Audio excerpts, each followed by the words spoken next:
Formal self-reflection. Okay, I gotta hurry up because I wrote a lot and I only have 8 minutes. Okay, reflect. I always made sure to set my alarm for 9:42 a.m. in the morning, so I have time to shower and do my morning regimen and maybe eat breakfast if I felt like it. I will always start walking to the school around 10:30, and the school is only about a 10-minute walk from the Indigo Apartments. I've been staying at my boyfriend's place since it's more convenient for me to go to school on time, and so I won't have to wake up super early like my sister to catch the shuttle at 8 in the morning. I think I did really good at staying present this month because there was always some new information to grasp onto. I also started writing down notes in class, and I wanted to get as much out of the class as possible, so I always made sure to keep my focus on what my instructor and my classmates said. That might be of use to me enough to want to write it down and look back on it later. I'm proud of myself. I'm proud of myself of what I did say in class, and whenever I did put in my 2 cents. I think that gave my classmates the impression that I am easy to work with in groups. Now I'll give my input when needed instead of being quiet and not communicating. I hope that gives the impression that I have good collaboration skills and I can help come up with ideas whenever need be in case they ever decide to want to work with me outside of the classroom. My participation in class also hopefully showed critical thinking and that I was able to understand the material that was being taught in class, so I could finish the assignments with little to no problems. Considering this is my third time taking this class, I felt really motivated to get my work done and move on to the next class. I tried my best to tap into my creativity a lot this month because I wanted to practice for future classes so I could see how my work progresses. I tried over and over again to use PowerPoint to try and generate any design ideas, but it just wasn't working, so I decided to use other forms of media to do it. I thought about making a magazine, and while on the great thing called Google, I came across infographics. I love how colorful and interactive they were. They catered to the left and right side of the brain, and that's when I decided that infographics was the best option for me. For beginners like me, it's the best way to get inspired in case you're not all that creative. I use these websites called Visme, Canva, and Venngage. I used Venngage for my survival guide, and I was having so much fun throughout the whole process. I was so proud of the end result that I decided to do an infographic for my scavenger hunt project. Now, while I do love using infographics, the process is very tedious and can take a while to complete. I started working on my MCBS survival guide a month before, and that took a long while to complete because I kept getting stuck on how to display the information in a creative way. I love how with infographics you have complete control over the layout of how you want your pages to look, and that every page can be different or similar if you're focusing on a certain theme. The main part I struggled with, and still am struggling with, is the layout of the design. I already know in my mind what kind of icons and visuals I want to support the words on the page, but now I need to figure out how I'm going to organize everything. I'm currently trying to finish my scavenger hunt because I'm anxious to see what the end result will look like, and I want to practice more with the design and editing tools. It took me 2 weeks just to finish about 3 pages because I kept hitting these creative blocks in my mind where I had no inspiration for ideas. I'm also motivated to finish my scavenger hunt project because I love playing around with the different design tools. They have a bunch of illustrations, icons, backgrounds, stock pictures, and interactive add-ons, fonts, and they have a bunch of illustrations, icons, backgrounds, stock pictures, interactive add-ons, fonts, etc. My boyfriend also gave me his Microsoft Surface laptop on Wednesday, and that has also motivated me because my computer was too slow, and with this way I don't have to wait years for it to load everything. It also comes with a stylus pen so I can easily create my infographics and move things around on the screen. I also felt motivated to complete the individual Hall of Fame assignment because it was kind of like a diary for my first Hall of Fame experience. I like how informal the assignment was. I could just freely talk about what I liked, what I didn't like, and what I learned. Inquire. Being a student means you can make as many mistakes as you can, and it also means you're taking a general education class and learning information that has nothing to do with what you want or what to do with your life, and you most likely won't remember all the information being taught. Being an intern, you have more freedom to be creative, and there aren't a lot of room for mistakes, or else you'll get fired. You have more motivation. When you're working as an intern because what you're doing is related to the industry you wish to work in.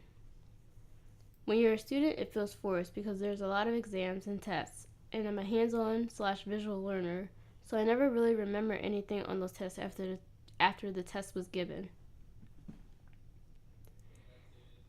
Being a student, you're more focused on earning a grade as opposed to being an intern when you're focusing on things like personal growth, advancing in your skill set, and getting the experience you need in order to progress in your career. I think I didn't consider any of this during the month of May, but I did treat it as more of an internship, if anything. I focused on personal growth a lot this month, and I was able to tap into my creative abilities and showcase them into my homework assignments. I started going above and beyond instead of what was expected of me as a student and meeting the requirements. That's another thing about students is when completing assignments, there are a lot of strict guidelines that hinder a student's creative capacity. So when working as an intern, you are able to do more because there's more freedom to put your own ideas into place. In fact, collaboration is very much welcomed. Cheating isn't really a thing. It's more so considered as inspiration, and that's what I really like about it. I can create the balance between being a student and an intern starting with my Adobe software assignments next month, and I'll treat each assignment as if I was working on it for a client. I will utilize Pete's Symbaloo webmix and watch step-by-step tutorials on how to use Photoshop for small things, and taking my time to make those mistakes and then saving different versions of them to my new media tools folder that I have saved on my desktop so that I can go back and look at my progress. I can also create the balance by researching and finding more resources on videography and photography and practicing how to better my photo taking and editing skills outside of the classroom during my free time so I can advance in my skill set while getting my work turned in by the deadline. Suggest. Oh man. I think I'm being proactive. I started to go above and beyond with my assignments, and I will continue to try and do so from now on so that I know I am fully now that I know I am fully capable of doing so. Oh, dang, I passed 8 minutes. Alright. I started to get involved beyond class with some fellow MCBS students on collaborative group projects that were both unfortunately canceled, so I never got to actually participate, but I was proud of myself for taking on both opportunities. I will continue to try and work on projects outside of class by regularly checking the MCBS Facebook for any volunteer opportunities because they are constantly posting something new. I did better this month with responding and checking my email/FSO messages. I could do a lot better though and try to respond within 8 hours instead of waiting 24 hours to respond. Fast responses showed that if an instructor had an important message to announce that needed to be seen ASAP, then one had trouble seeing the message too late. For example, I worked on the MCBS social media team for Hall of Fame, and the week before, our team lead made an announcement on a closed Facebook group for t-shirt orders. You had to tell them your size, and you would order your shirt. They would order your shirt for you. The t-shirt cost $8, and you had to find the team lead and Shannon to give them your money. But if you didn't have the $8 to give them right away, you would have to pay them back a later date. They made a last call for t-shirts on May 9th, and I didn't see until the next day. The same thing happened again just today because I went on Facebook and saw that Emily Ray made an announcement on the MCBS Facebook page that there was going to be Friday Blend the next day. So I'm off to a good start, but I could definitely be doing better with checking not only messages from my instructors, but also my personal email and my social media accounts such as Facebook. I already do have reminders on my phone just to check all my messages, but I just look past them, so I'm going to start writing on a sticky note and put it on my computer screen so I won't forget to check any of my messages.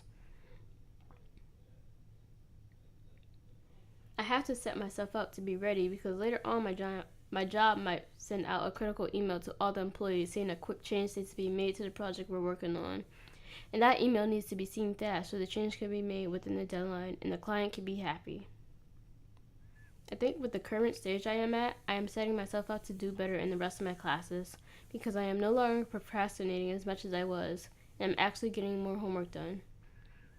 I'm being less critical towards myself, and it shows in my work. I am on the right path in getting confidence because confidence plays a major role in working in the industry. I'm already slowly taking those steps by trying new things, pushing myself out of my comfort zone, and being creative with my homework assignments instead of doing the bare minimum. I am satisfied with this because I'm seeing personal growth compared to in January when I first came here.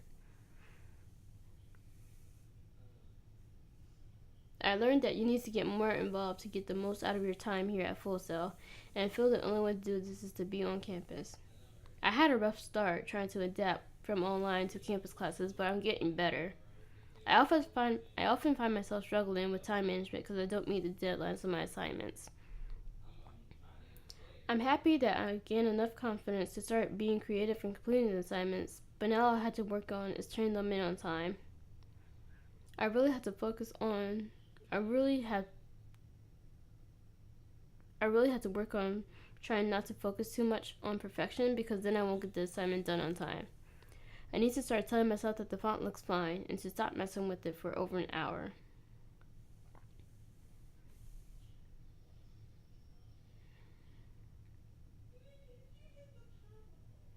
I can also would like to start making improvements on my photography skills this month using my iPhone 6s. I learned that this past month it's best to get noticed if you go somewhere less crowded, and I want to do that starting with my phone.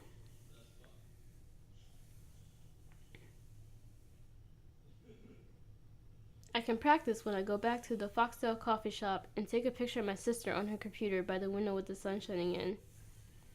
By practicing in little ways on how to better my photo taking skills, I can gain more confidence in myself and start taking photos of myself and post it to social media to show off what I have learned. Then I can save all the pictures I've taken and look back on how my style of taking and editing photos has changed.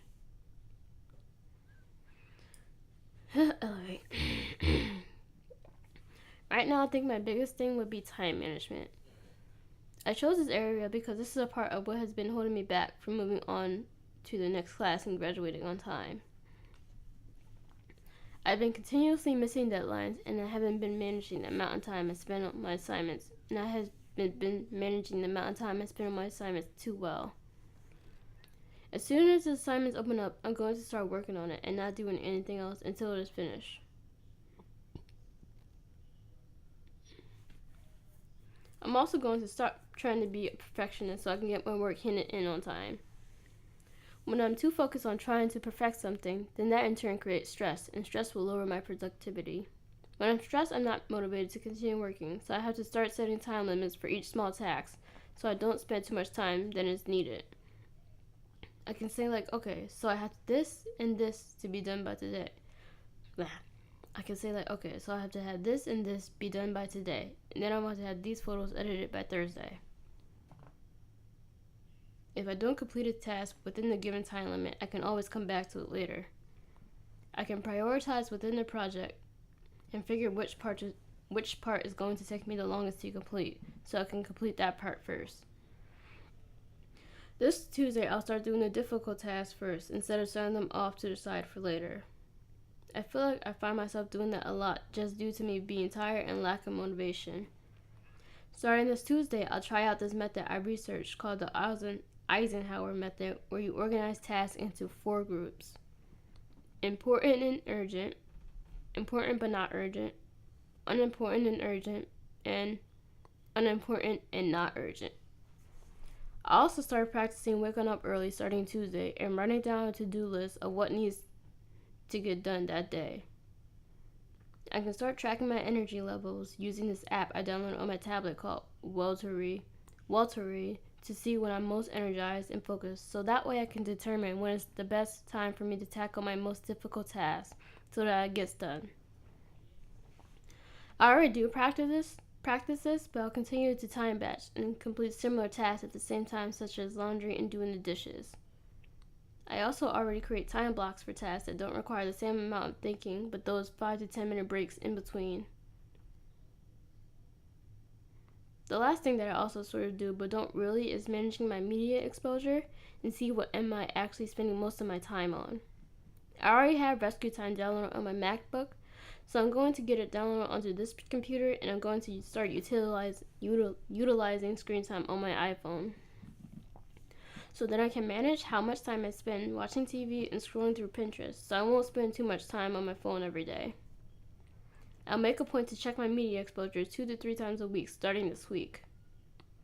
I also downloaded this other app onto my iPad called Forest, which is basically using gamification to help you boost productivity and stay focused.